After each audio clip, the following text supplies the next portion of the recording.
rise and shine. Rise and shine, chop chop. Rise and shine. Rise and shine, it's a beautiful day. Rise and shine, rise and shine. Rise and shine. Rise and shine. You guys are nerds. This is exactly what the nerds want. Our name shall become legend, spoken in hushed tones by nerds across the galaxy. If you build it, nerds will come. Nerds must love this place. They think we're a bunch of nerds, and I'll tell you something, I think they're right. Let the nerds take over. Let the nerds take over.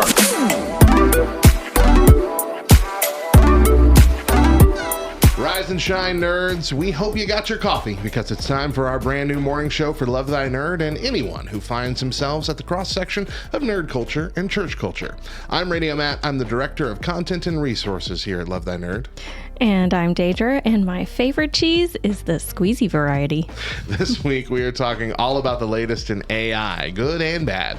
Later in the show, we're looking at how fast AI has grown just in the last year. But first, it's time for our Weird News Roundup. Here are a few stories that you might not have heard yet. In just a few days, well, it might have already happened. I don't know. Let's see. When is it? Let me check. NBA draft. When is the NBA draft?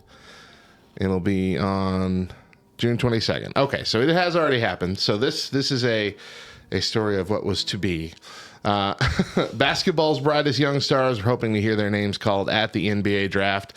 Names like Victor Wembanyama, Scoot Henderson, and Jordan Haber. Jordan Haber said in a TikTok video, I made a bet with my friends and I made it into the NBA draft. Jordan Haber is a 21-year-old incoming law student from Florida who has never played a single game of college, high school, or even middle school basketball.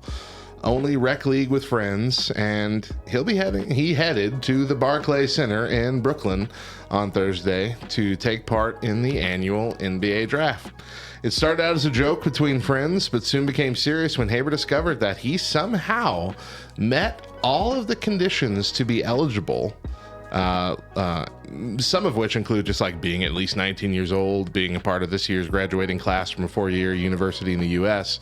But there are a bunch of little things as well that you would have to really eke by in order to be eligible for the NBA draft, but not be a basketball player.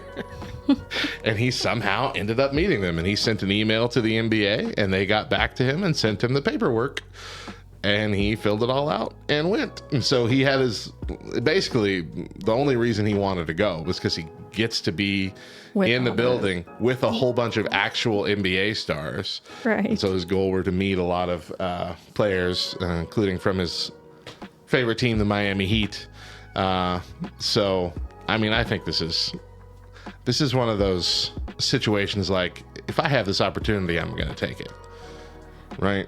Because he knows his name's not going to get called for an NBA team. That would also that's a movie right there. That's a movie plot.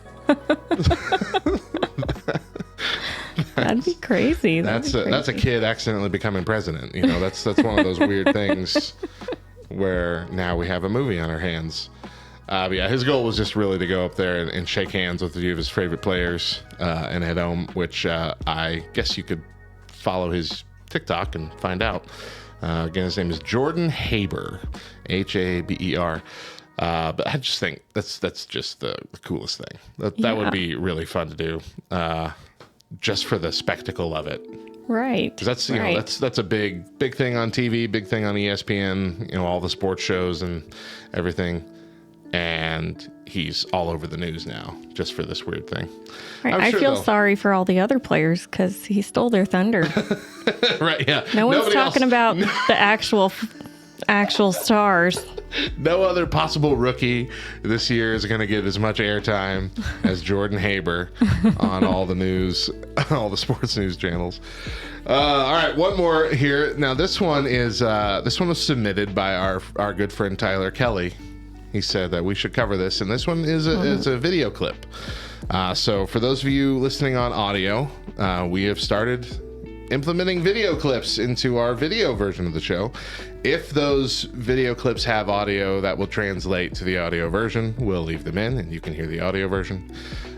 If they don't, we're just going to cut it out and you're going to be missing the whole thing. So if you want to see everything that we're seeing and reacting to, then we encourage you to watch it on YouTube or on Twitch when we record on Saturdays. So, but that's up to you. Let's move on. This is a story, maybe not a news story per se, but it was hey, MDB2, thank you so much for that subscription. 35 months in a row. As many months as you have years on this earth. Wow. Thank you so much for that re-up, brother. All right, so this is more of a, I guess, a celebrity update kind of thing from Corey Asbury, famous worship music writer, mainly famous for the controversial "Reckless Love" that Christians argued about for forever. But this is something that happened at one of his concerts at a big festival. So I'm just gonna let you watch the video that he posted and the update, and get your thoughts afterwards. So All right. Here we go. All right, so I woke up this morning with pink eye. God have mercy on my soul. And we're out here in Iowa playing this Rise Fest today, and I was telling one of the guys backstage before we went on, I was like, I heard that breast milk actually is like a homeopathic way to take care of it. So my man, during my set, went out to the nursing mother spot, and I don't know what to say, but that is mother's milk right there. I don't know who, it's a stranger, but thank you, beautiful stranger, for this donation. I'm gonna put it in my eye later. I'll let you know how it goes, but it's gnarly. Please God, let it work. God is good. Update. It's been 2 days, and I'll tell you what, ain't nothing like that mommy milk, that fresh squeezed, fresh pulled mommy milk, beloved. These eyes are looking good. Got a little bit of redness, but that liquid gold, I'll tell you what, it did the trick. Want to give a massive shout out to the woman who stepped up to the plate. Apparently we found her on Instagram. And I'd like to ask y'all to join me in praying that her infant had enough food that day.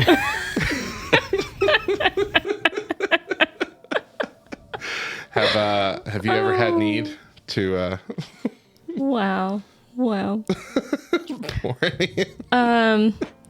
No, I've heard the tales of that. It is definitely, it works, right? Mosaic Fan Art, who is a pharmacist, he said, we have a massive amount of pink eye in our community, and as a pharmacist, I have never had a patient treated with breast milk, although there are a lot of antibodies in breast milk, so it is possible. Yeah, there was a family in our church, and one of the mom's sons started getting pink eye, and another mom was breastfeeding, and that gave them some milk, and they said it worked. Yeah. But that was a lot. That was a lot of milk. Maybe he was going bottle. for multiple treatments the next few days. I don't know. But that's got to be so strange. Because it's not like you're going up to a friend at church that is like, hey, which that alone would be awkward. Like, hey, how much of that do you really need? But to go to the nursing mother's tent at a festival, like, anybody got any extra? Anybody not want to take some of this home? And if I was in there with a bunch of ladies, and they either had their babies with them, or they were pumping or something, and some random guy comes in, I would be very suspicious. Just put it in my hand, wherever you are. Oh gosh. There was one place we went to when I was nursing Johnny that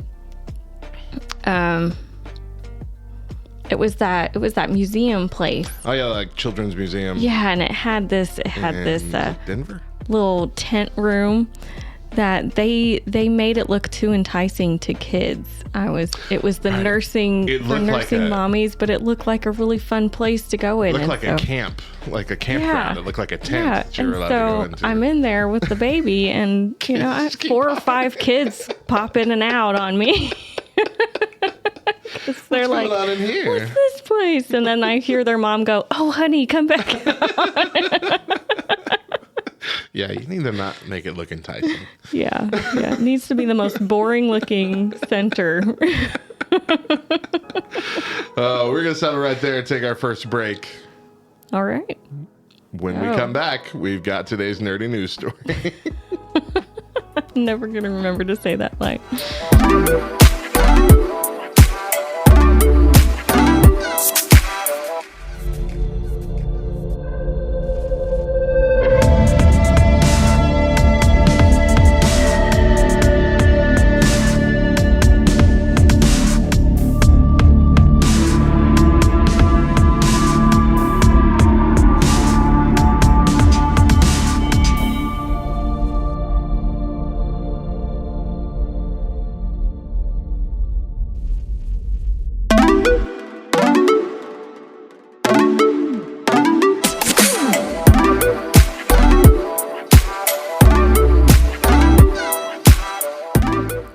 To Rise and Shine Nerds, LTN's brand new morning show. There are 4 ways that you can experience our show. If you prefer to see our smiling faces each morning, you can join the YouTube premiere of each episode at 10 a.m. Eastern Time. While we aren't actually live, I will be live in the YouTube chat watching along under the Love Thy Nerd handle. Let's talk about AI picking our movies for us. Oh, jeez. Warner Brothers has just announced that they're going to be using AI to help them decide what movies to make. So they're embracing AI technology to help them decide what movies they're going to make. And as you know, AI has become a pretty controversial subject for the creative arts. One side sees AI as a tool to help enhance the work that they do, while other people are seeing it as a threat that can take over jobs. According to THR, Warner Brothers Pictures and Synalytic had signed a deal to use Synalytic's AI-driven project management system. So through that, the studio will leverage the system's comprehensive data and predict analytics to guide decision-making at the green light stage. This is all very technical babble quotations here. The integrated online platform can assess the value of a star in any territory and how much a film is expected to make in theaters and on other ancillary streams.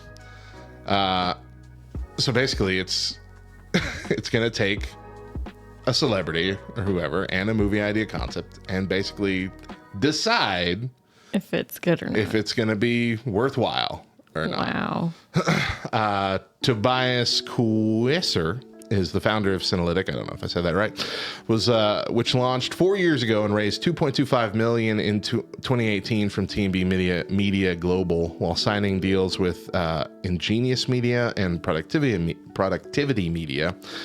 Tobias said the system can calculate in seconds what used to take days to assess by a human when it comes to general film package valuation or a star's worth.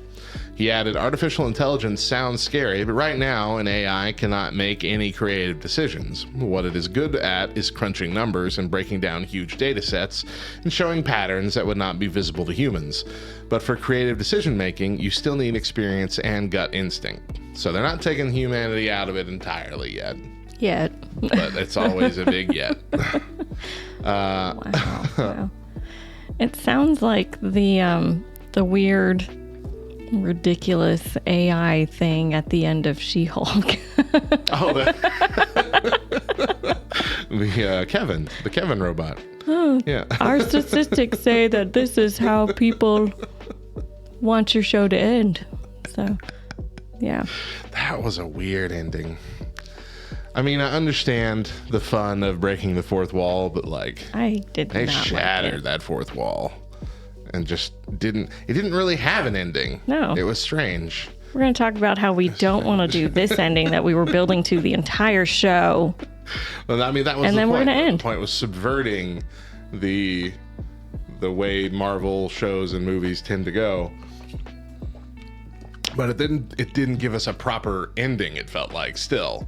Even with that, even with going in there still wasn't a proper story ending. And maybe that was the point.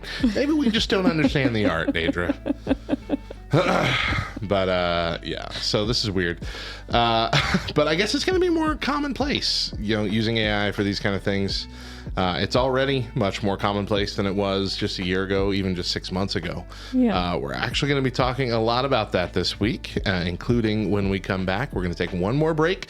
When we get back, we're diving into the main topic, the rapid growth of AI. I know.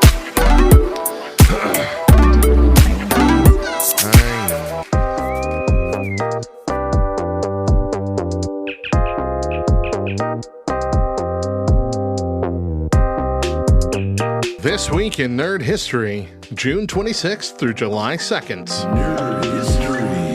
Harry Potter and the Philosopher's Stone, the first book in the Harry Potter series by J.K. Rowling, was published by Bloomsbury in the United Kingdom on June 26, 1977. The book introduced the world of magic and adventures of Harry Potter, a young orphan who discovers that he's a wizard and attends Hogwarts School of Witchcraft and Wizardry.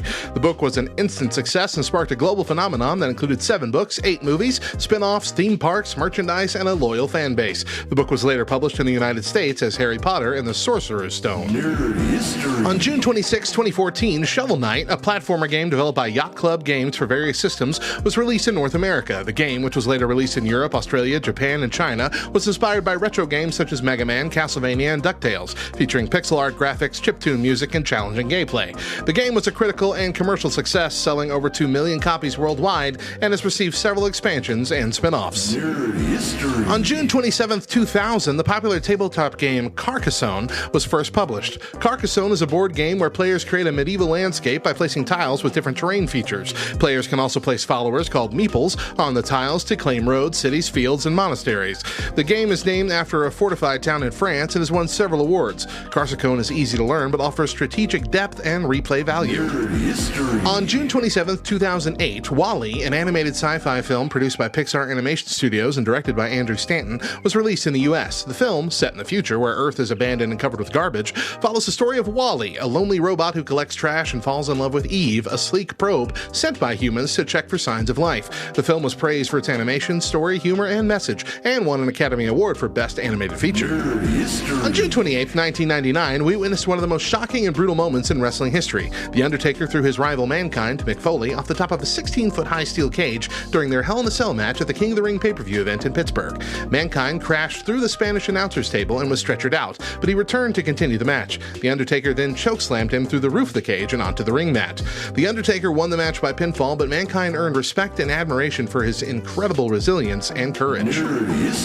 On June 28, 2006, Superman Returns premiered in theaters. Superman Returns is directed by Bryan Singer and stars Brandon Routh as Superman. The film is a sequel to the first 2 Christopher Reeve Superman films and follows Superman's return to Earth after 5 years away. He finds that Lois Lane has a new life and that Lex Luthor is plotting to use Kryptonian technology to destroy him and the world. On July 1st, 1966, we saw the first appearance of Black Panther. Black Panther is a comic book superhero created by Stan Lee and Jack Kirby for Marvel Comics, who first appeared in Fantastic Four number 52 as a guest character. He is the king and protector of Wakanda, a fictional African nation with advanced technology. He has enhanced abilities from a mystical herb and wears a vibranium suit. He is the first black superhero in mainstream American comics. For more nerdy facts about the topics we shared today, find our companion article for this week on lovethynerd.com. I'm Radio Matt, and I'll see you next time for more Nerd History.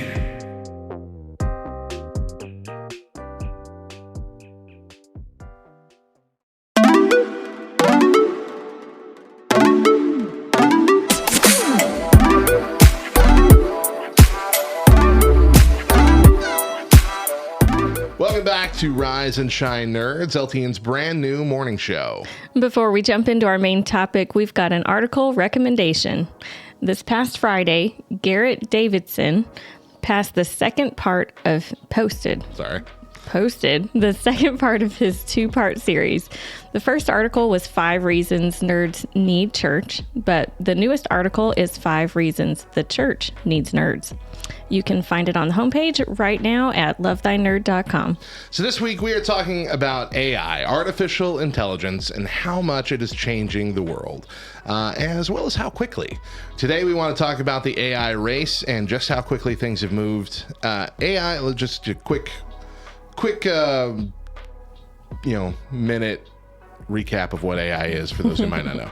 AI stands for artificial intelligence. It means making computers and machines that can think and learn as people do. Like humans, AI machines can learn from the data they're given and make decisions on their own. Experiences help people make decisions, and the same goes for AI machines. So for example, when you ask Alexa or Siri something, it can understand what you're saying and give you an answer. This is all thanks to AI, though a simplified version. Siri can learn your preferences, but it can't extrapolate that information into new data. There are other types of AI, like those that can play games, understand speech, and recognize pictures. And these kinds of AI can learn and extrapolate that data. AI is like having a robot helper that can do different things, like think and learn like people. So last time I talked about AI for Love Thy Nerd was on the previous morning show, almost exactly a year ago. And in that special episode, Mo and I talked about an engineer who worked with Google's Lambda chatbot and was swearing up and down to the press and anybody who would listen that that chatbot had developed consciousness. Like it was sentient. It was of its own mind. Wow. And everyone at Google saying, no, it's just really good at playing the role that it's given. So if you're going to feed into it information to treat it like a human, it's going to respond like a human would, because that's how it's trained. But this guy, was one of the engineers behind it. So it's hard to know which one is more right if there's a mixture. Did he fall in love with it? What a movie. Is that what happened? So I got an article here from Times called "The AI Arms Race is Changing Everything." Let's see here. Where did I want to jump in? So this we have a shift in this technological breakthrough with AI. Generative AI tools have been adopted ravenously in recent months by people using programs like ChatGPT, which responds coherently, though not always accurately, to virtually any question or request that you can give it. And then we also have DALL-E, which allows you to conjure up pretty much any image that you can think of. I used it to make superheroes drinking coffee. And it gave weird hybrids of like Batman and Superman logos and things, but they were there at a cafe drinking coffee. It was very strange. I did my favorite one that I did was Elmo burning down a building. Oh my gosh. And it looks just like it's like Elmo in the foreground just smiling big, and then there's just big huge explosion behind him. It's a very creepy photo, and I love it so much. So all the way back in January, ChatGPT reached 100 million monthly users, which is that's a faster rate of adoption than people joining Instagram or TikTok. Wow. That's a big deal. That is so many more people jumping on that quickly. Hundreds of similarly astonishing generative AIs are clamoring for adoption. There's Midjourney, Stable Diffusion, GitHub's Copilot. We have Google coming out with its own. I think it's called Bard. We have Bing coming up with. I think it's just Bing now. I don't know what they call it, but they're everywhere. They're everywhere. Bing's just call it Bing, it looks like. But it's been going so quickly that let me just give you a timeline here. Sorry, I got an ad popping up. 2015 in March, Stanford and Berkeley researchers first described the diffusion algorithm that would underpin like text to image tools. So building an image. 2016 in March, Microsoft releases the Tay chatbot, I believe on Twitter, but quickly took it offline. And I think that was like within a day because it started denying the Holocaust. June 2017, Google researchers first described the transformer algorithm that would turbocharge the power of chatbots. 2019 January, Microsoft invests $1 billion in cash and computing power into OpenAI. 2019 in February, OpenAI announces a generative language generator GPT-2, but it doesn't release it publicly because of concerns about malicious applications. June 2020, OpenAI reveals a more powerful GPT-3, but releases it only to a small pool of users. So now we jump to May 2021. Google announces Lambda, its own chatbot, but doesn't release it publicly. This is the one we were talking about that they thought became sentient. April 2022, just last year, OpenAI reveals DALL-E 2, but doesn't make it widely accessible. August 2022, startup Stability AI releases text-to-image tool Stable Diffusion publicly. September 2022, OpenAI publishes DALL-E 2 for public use. So now we've got both of those text images. November 2022, OpenAI releases ChatGPT publicly. So now we have the chatbot. November 2022, Meta publishes Galactica, its own chatbot, but kills it after intense criticism for false answers. January of this year, Microsoft plows $10 billion into OpenAI.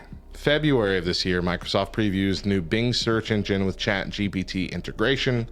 February, Google announces Bard, conversational AI assisted search. So, June 2023, Microsoft changes name to Cyberdyne. So, like, we had a lot of little things happening about once a year leading up to this, and then we hit 2022 and everything started to release, and it has just not stopped releasing, and they've been plowing more and more money into it. And what we're essentially at now is the AI arms race. We have all these different companies trying to come out with the best version of AI, best chatbot, best image thing, because much like most technology, it's going to come down to maybe one or two as the leaders, as the forefront in this thing. So, you know, it's either going to be Blu-ray versus HD DVD, where one's coming out on top, or it's Android versus Apple, where we're just going to be in this constant struggle, but we have the two. But either way, you know, eventually someone gets to control it. And so it won't be all these other startups having that kind of power, because there's going to be a couple names that people trust the most, and therefore they'll have all the power. And it's taken off. And so the government, the problem here, the government has no regulation on this. They didn't have any regulation on other rises in technology over the last few decades either, like social media, smartphone apps, the metaverse, none of that. The government waits until there's a problem before they even talk about regulating anything, and then usually nothing comes of it. They've been talking about regulating TikTok for, I don't know, 6-7 years, and I think maybe they got it to where like they had to have a base here in America. But I mean, it's nothing about it has really changed security-wise.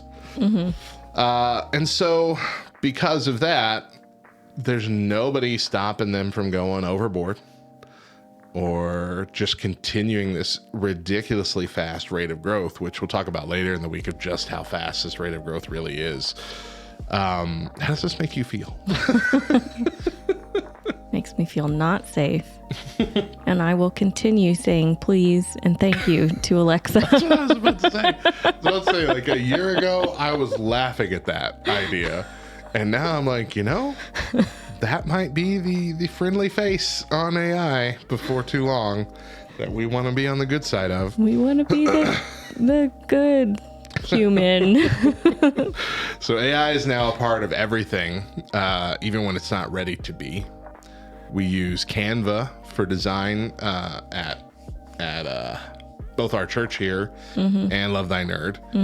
It now has AI for helping build images, brand new images, but also just helping build your templates out. You can tell it what you want something to look like, and it'll build you several different templates following those things, you know, slightly tweaked. And you can pick from those which one you want to start working from. Right. Like, that's nuts. And that kind of thing, I wouldn't think would be possible just a few months ago. Like, how can you start building this for me, you know? Right. Like, this is already a big deal that I can use your program and not have to do Photoshop. Like this, I can. So it's not put in design. I mean, they have those, but now instead of searching through them all, you can just say, I want something that looks like this with this color, and maybe has this kind of images, And it's just like, bang, like boom, boom, boom, boom, boom, boom, boom. Here's your options. So how are they doing with, because you mentioned you're making those pictures and stuff. Yeah. You just tell it, Elmo burning down a building, and it makes a photo. Yeah. Is that photo now their piece of property, No, it's weird how that works. As I understand it, nobody owns it. Like the chat bot doesn't own it, the company doesn't own it, but you also can't own it. Right, because you can't copyright it. Yeah. And so like there've been people that recommended using chatbots and image generators for like logo inspiration. To tell it what kind of logo you're looking at, but then they say, okay, so now that you have this, you can't use this, but you can use it as a inspiration to make your own. You can tweak it, add something to it. Cynical in our chat here says, have you seen AI Jesus? It's on Twitch. I don't recommend it. It's creepy and uncomfortable. Yes, we're actually going to be talking about that later this week, and we have a clip so people can be uncomfortable with you. Yay. We're going to talk about that on Wednesday when we talk about faith stuff with AI. Wow. Just as a fan of Star Trek, I don't know why we're doing this. Have you not seen all the warning signs? Every movie, every we'll talk about that too. All right. So ad companies are using AI now, similar to the way that Warner Brothers was that we talked about.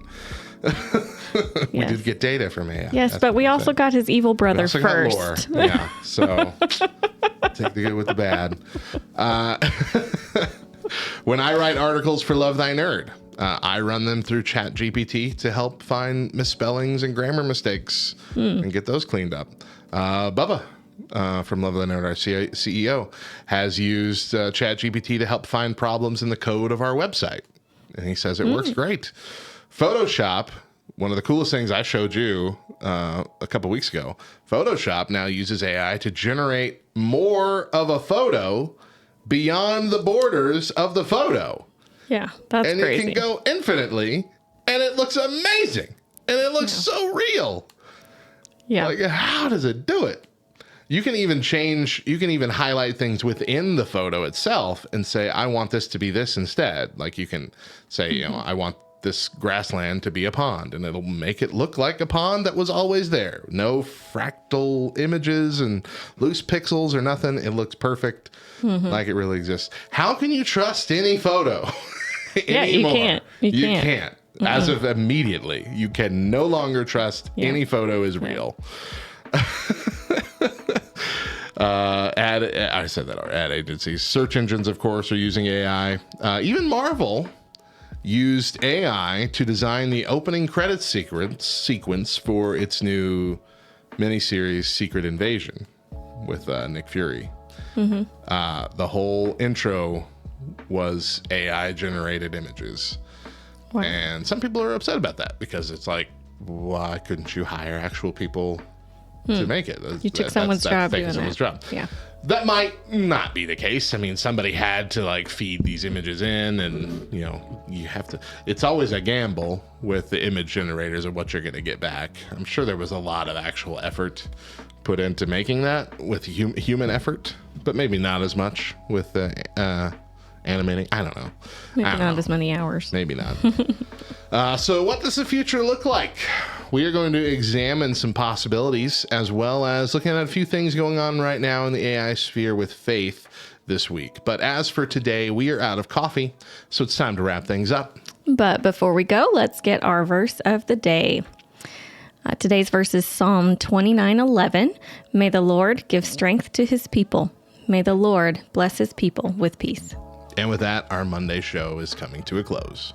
Thank you for joining us for Rise and Shine, nerds. We want to invite you to get behind the scenes by joining our LT and Discord community. Once you've joined at lovethynerd.com/Discord, simply go to Channels and Roles and click on the Rise and Shine Nerds channel to gain access to it. You can help us play in shows and segments and even be on the show yourself on occasion.